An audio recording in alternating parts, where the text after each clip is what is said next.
Hello guys और welcome again.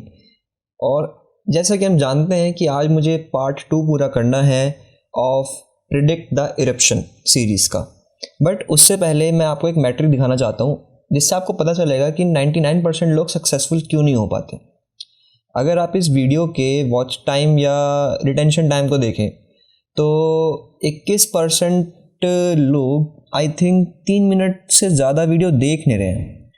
और ये वीडियो 35 मिनट्स का है और मैं इतना जानता हूँ कि मैंने कहीं पे भी बकवास नहीं करी है ज़्यादा। और अगर आप पूरी वीडियो देखेंगे तो शायद आपको 10 नई चीज़ें पता चलें। बट फिर भी मेरा काम है कि मुझे पार्ट 2 तो बनाना ही है। जिन लोगों ने पूरी देखी हो शायद वो एक आधे या दो जने हो तो उनको पार्ट 2 अच्छे समझ में आने वाला है और वाक़ियों को समझ में नहीं आने वाला है। और शायद इसी कारण से 99% लोग सक्सेसफुल नहीं हो पाते। तो अगर आप चाहते हैं कि आप सक्सेसफुल हों तो प्लीज़ कुछ भी काम करें तो पूरा करें। इस तरह के काम करने से कोई फ़ायदा होता नहीं है। और इसी के साथ मैं पार्ट 2 शुरू करता हूँ। So let's begin. ये हमारी एक और नई नोटबुक है जिसके अंदर हम अपने सेंसर्स के सिग्नल का फोरियर एनालिसिस करने वाले हैं। अब फोरियर एनालिसिस के ऊपर मैंने 2 वीडियोस ऑलरेडी बना दी हैं और वो प्लेलिस्ट पैक्ड हो चुकी है। तो अगर आपको फोरियर सीरीज़ के बारे में या फोरियर ट्रांसफॉर्म्स के बारे में या उनको कैसे पाइथन में इम्प्लीमेंट करते हैं इस बारे में नॉलेज नहीं है तो मैं हाईली प्रिस्क्राइब करूँगा कि आप एक बार वो देख लें ताकि आपको यहाँ पे समझने में आसानी हो। बट अगर आपने देख रखे और आपको पता है तो मैं यहाँ से शुरू कर सकता हूँ।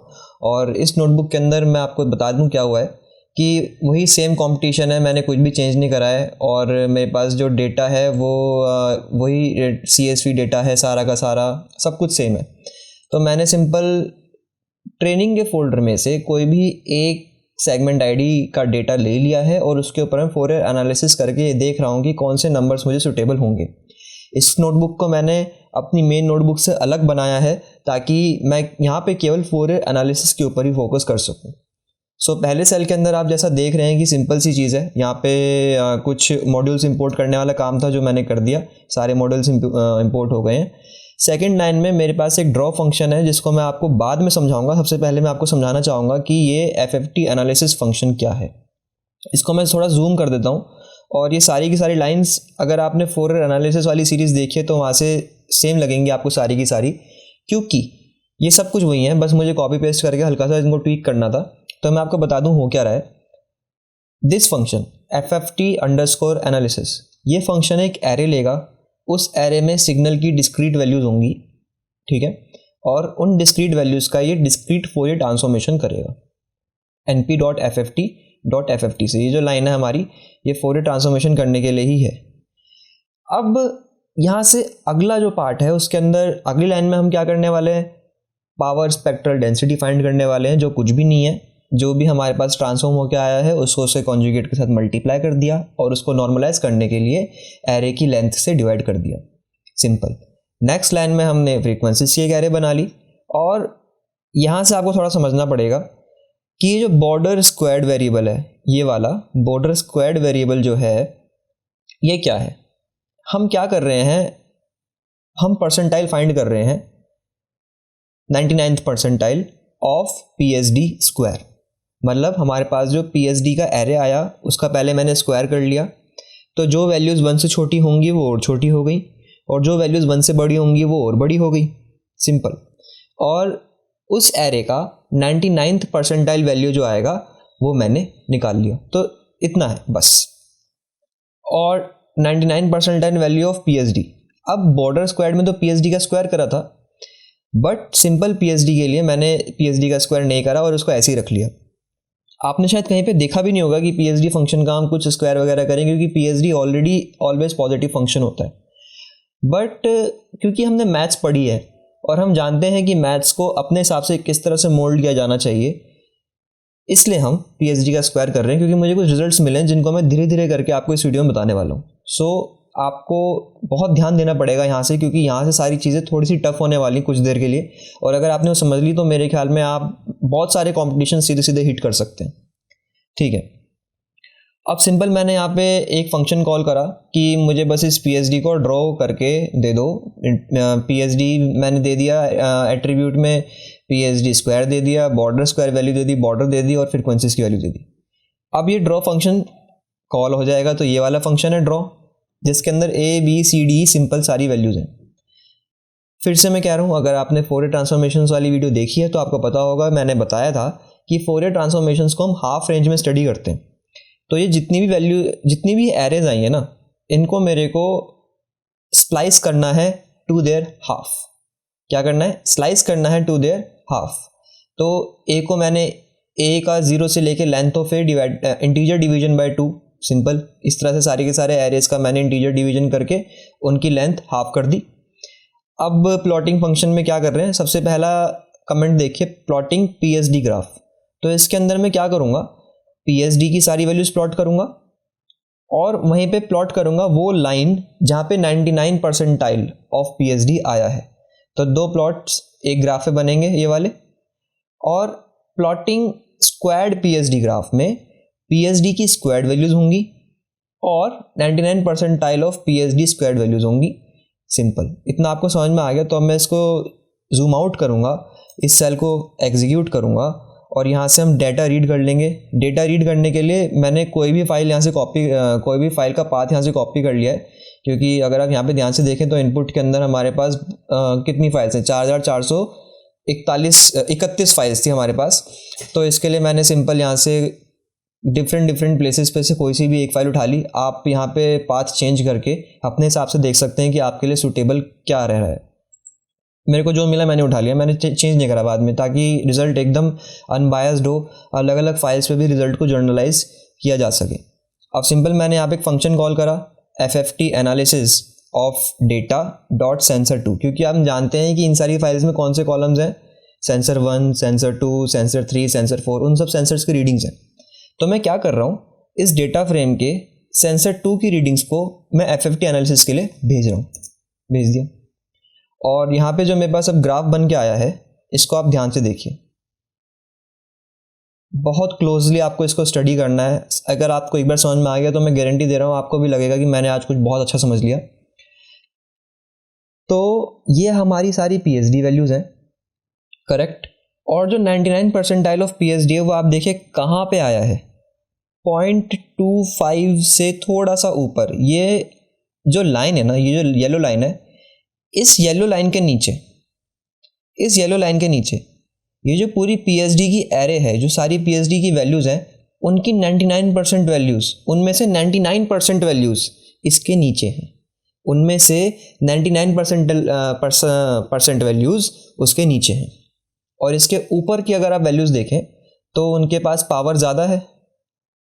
क्या आपके दिमाग में लॉजिक बनेगा यहाँ से कि इस लाइन के ऊपर की पावर जितने भी कोफिशिएंट्स के पास है, जितनी भी फ्रीक्वेंसीज के पास है, वो सारी फ्रीक्वेंसीज हमारे लिए क्या है, इंपॉर्टेंट है।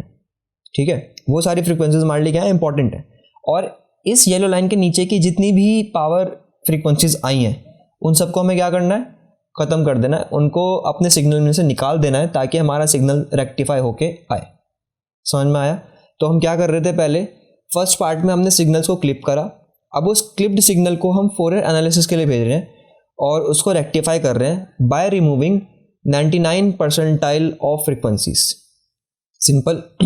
यहाँ पे पीएसडी का स्क्वायर नहीं है।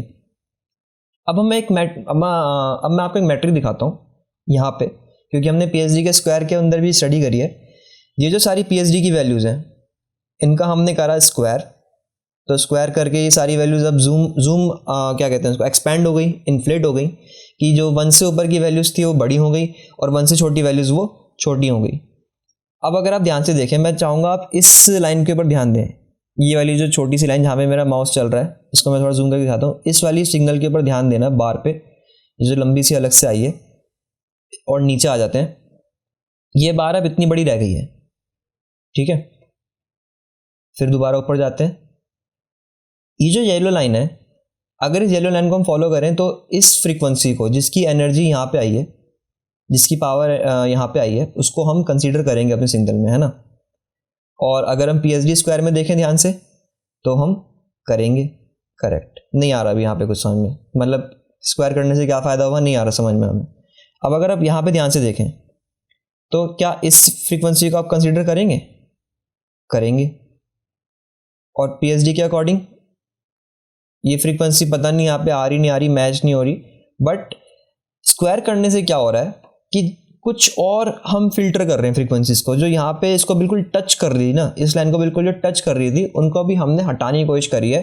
थोड़ा जनरलाइज, थोड़ा बेहतर मेथड हमने लगाया कि चलो डिस्ट्रीब्यूशन को थोड़ा इन्फ्लेट कर देते हैं, 1 से बड़ी वैल्यूज़ को बड़ा कर देते हैं, 1 से छोटी वैल्यूज़ को छोटा कर देते हैं, जिससे कि हमारे पास और अच्छा डिस्ट्रीब्यूशन मिलेगा। ठीक है, चलिए अब एक और सेंसर के ऊपर करके देखते हैं इसको। यहाँ पे अब सेंसर 2 की जगह बस हमें 2 की जगह क्या लिखना पड़ेगा, कुछ और लिख देते हैं, 4 लिख देते हैं और दोबारा इस ग्राफ को प्लॉट करा के देखते हैं क्या आता है। तो सेंसर 4 के अंदर यहाँ पे एक बहुत अच्छा पीक है और जो 99 परसेंटाइल की लाइन बनी है वो यहाँ पे बनी है, जो आई थिंक 0.25 के पास है। ठीक है, 0.25 या 0.50 के पास है। अब हम यहाँ पे भी क्या करेंगे, यहाँ पे कहीं पे 1 है ना, यहाँ पे कहीं पे 1 है, तो ये वाली जो सारी वैल्यूज़ हैं ये 1 से भी छोटी हो जाएंगी और इसके ऊपर की सारी वैल्यूज़ 1 से बड़ी हो जाएंगी। जरा इसका स्क्वायर्ड वाला पार्ट देखें,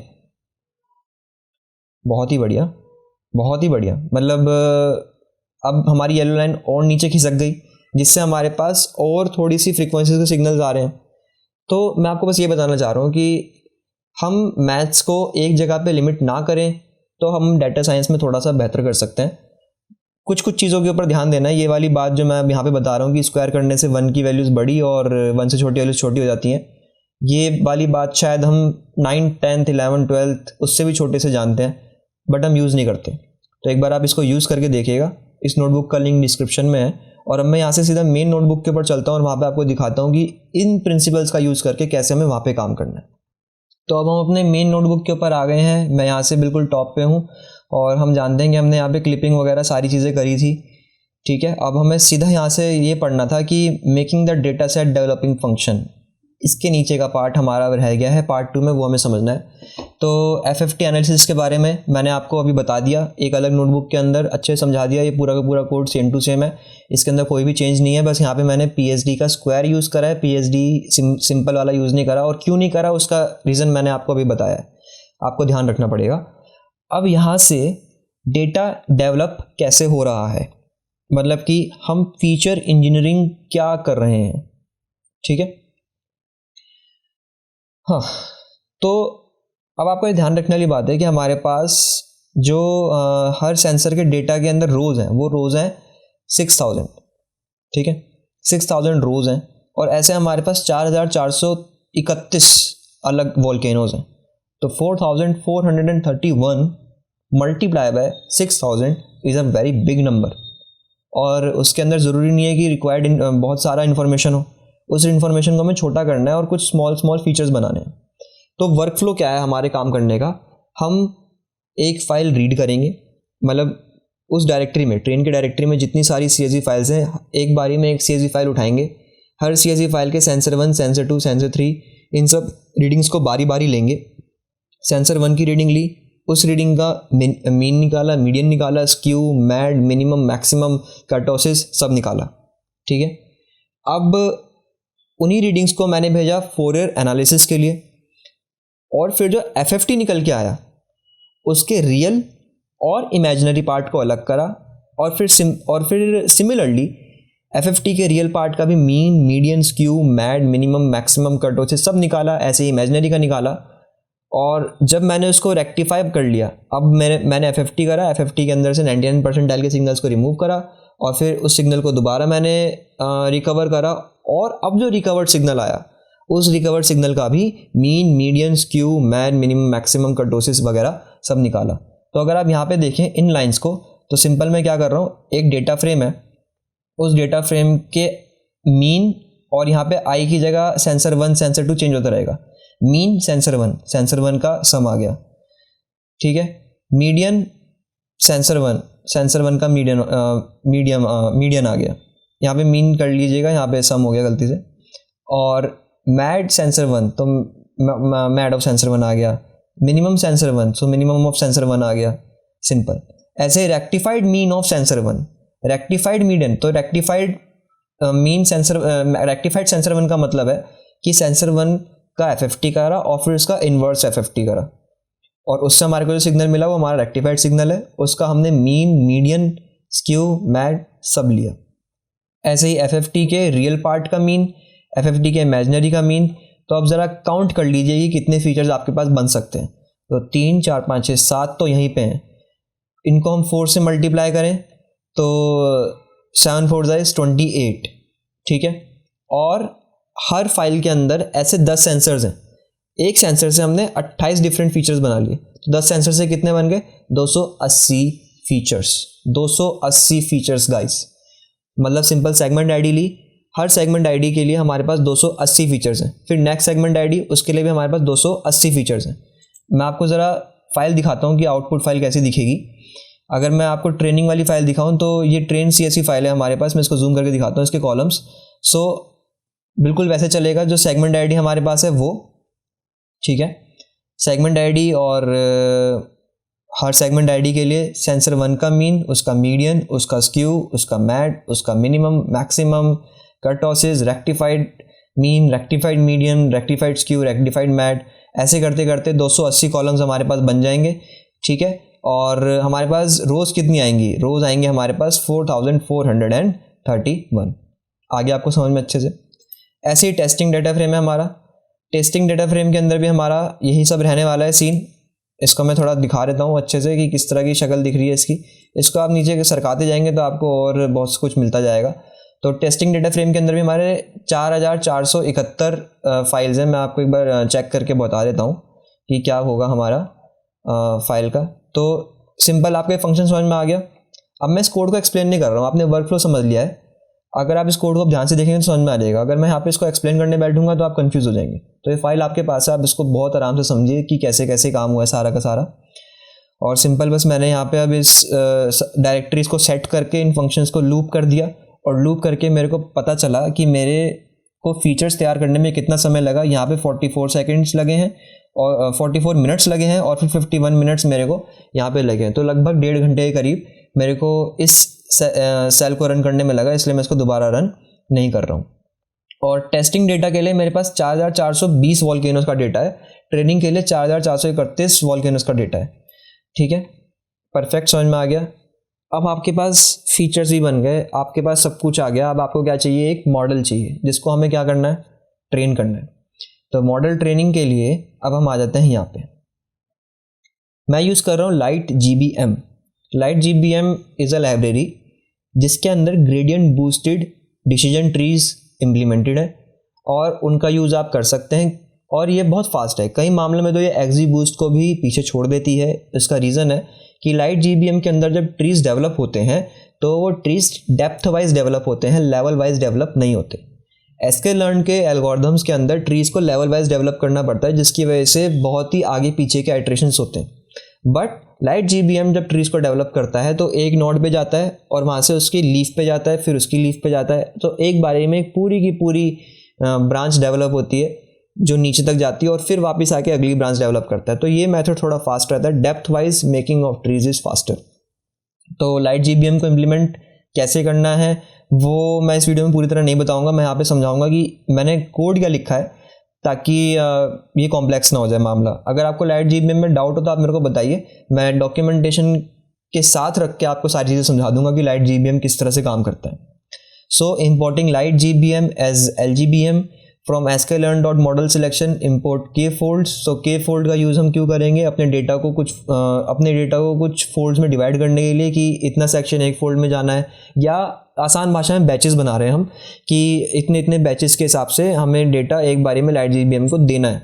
जैसे फॉर एग्जांपल हमारे पास 4431 रोज़ हैं, तो एक बारी में हमने 100 रोज़ दे दी। 100 करके हम एक एक बैच प्रोवाइड कर रहे हैं, और पहले LightGBM खुद को 100 रोज़ पे ट्रेन करेगा, फिर टेस्टिंग डेटा प्रेडिक्शन देगा, फिर दोबारा अपने आप को 100 रोज़ पे ट्रेन करेगा, फिर टेस्टिंग डेटा प्रेडिक्शन देगा। इस तरह से ये काम करता है। तो हमने यहाँ पे नंबर ऑफ फोल्ड स्पेसिफाई कर दिए कि 7 फोल्ड लेने। तो यही 7 फोल्ड हमारे क्या बन जाएंगे? एक तरह से एपॉक बन जाएंगे। LightGBM एक बार खुद को ट्रेन करेगा, टेस्ट पे प्रेडिक्शन देगा, ऐसे करते करते 7 बार होगा। फिर हमने फोल्ड्स दे दिए।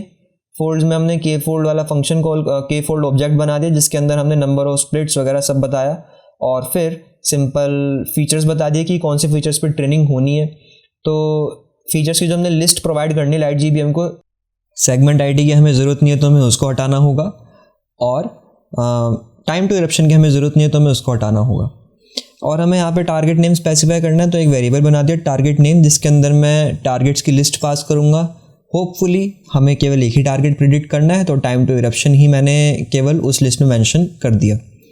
फिर हमें स्पेसिफाई करने हैं कि पैरामीटर्स क्या होंगे हमारे लाइट JBM मॉडल के। So this is the nice way, थोड़ी स्ट्रक्चर्ड वे है कि आप पैरामीटर्स की एक डिक्शनरी बना लें और डायरेक्टली डिक्शनरी को ही क्वार्क्स में पास कर दें। तो number of estimators 2000, boosting type is GBDT, which is nothing but gradient boosted decision trees, metric is MAE।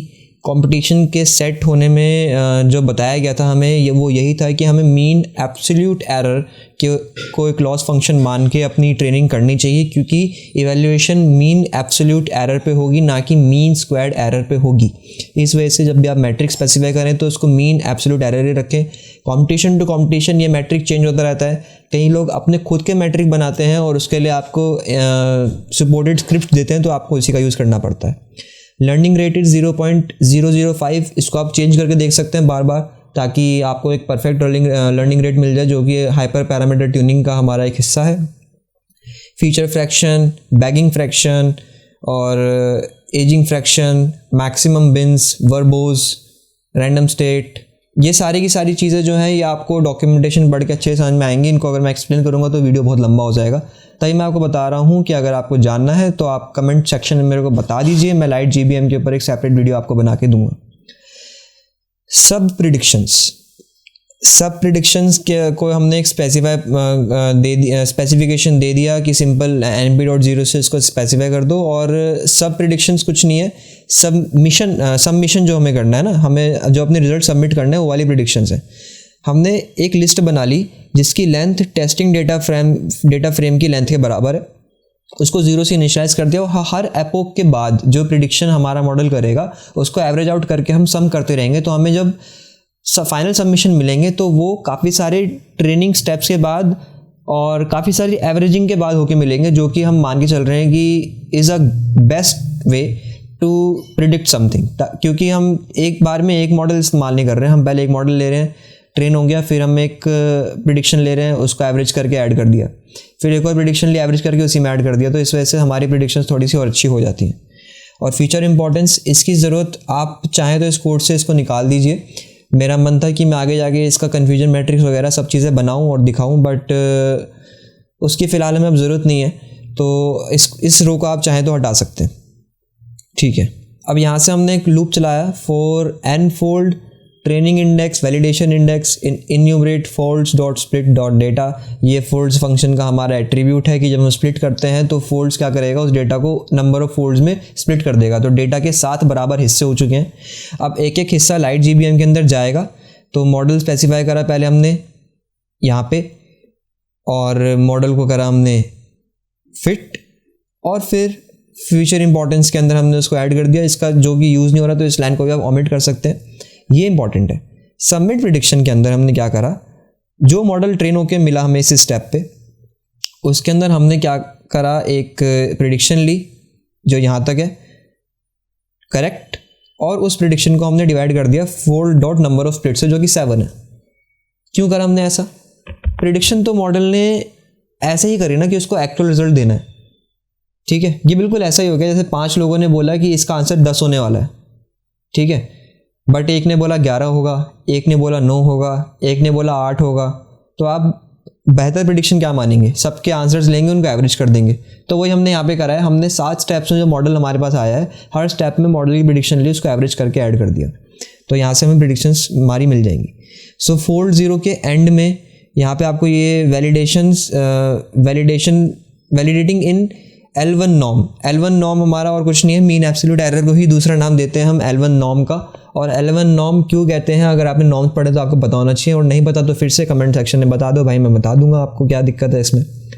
L1 norm 4.40274 into 10⁻⁻6। तो इस तरह से fold 0, fold 1, fold 2, fold 3, fold 5, fold 6 तक जाएगा, 0 से लेके 6 तक। और फिर सिंपल हमने एक सबमिशन फाइल बनाई इस कोड के थ्रू, और उस सबमिशन फाइल को आप इस लिंक से डाउनलोड कर सकते हैं। ये वाला कोड कॉपी पेस्टेड है, कैगल के डेवलपर ने ही एक दिया है यहाँ पे, और मैं आपको सीधा सबमिशन फाइल दिखा देता हूँ कि कैसी दिख रही है। तो सबमिशन CSV फाइल हमारी ये रही, सबमिशन CSV फाइल के अंदर सेगमेंट आईडीज़ हैं, ये टेस्टिंग वाली सेगमेंट आईडीज़ हैं, और उनका टाइम टू इरप्शन जो प्रिडिक्ट हो गया है वो यहाँ पे है। और बहुत अच्छी बात यह है कि आप यहीं से इसको सबमिट कर सकते हैं। सबमिट के ऊपर क्लिक करा हमने तो कंपटीशन का बटन खुल जाएगा, और मैंने जब इसको सबमिट कर दिया तो सबमिटिंग टू पर वो आ गया, your entry has been submitted. तो व्यू माई सबमिशन करता हूँ अब मैं। सो व्यू माई सबमिशन पे जाने के बाद मैंने इसको सबमिट करा है, और मेरा स्कोर आया है कुछ 7919685, देख लेना अपने आप। और अगर मैं लीडर बोर्ड्स के ऊपर जाऊँ तो लीडर बोर्ड्स के ऊपर जाने पर, क्योंकि कंपटीशन एंड हो गया तो दोनों तरह से आपको रिजल्ट मिलेंगे। जो फर्स्ट नंबर का रिजल्ट है वो है इस नंबर का, जो कि मेरे स्कोर का जस्ट हाफ है, मेरे स्कोर का सिंपली हाफ है। तो आप कुछ समझ पा रहे हैं, हमारी पी प्रोसेसिंग बहुत हद तक बहुत अच्छी है, बट आपको ऐसे जज नहीं करना है किसी की भी काबिलियत को।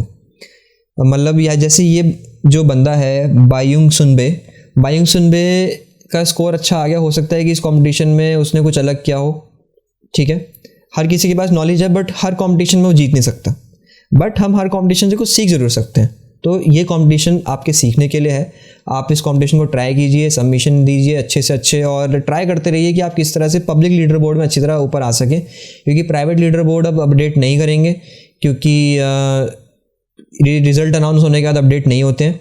और यहाँ पे प्राइवेट लीडर बोर्ड पे जो विनर है उसका स्कोर है 3-4, शुरुआत की digits MSB's most significant digits are 3-4, यहाँ पे 3-6 है।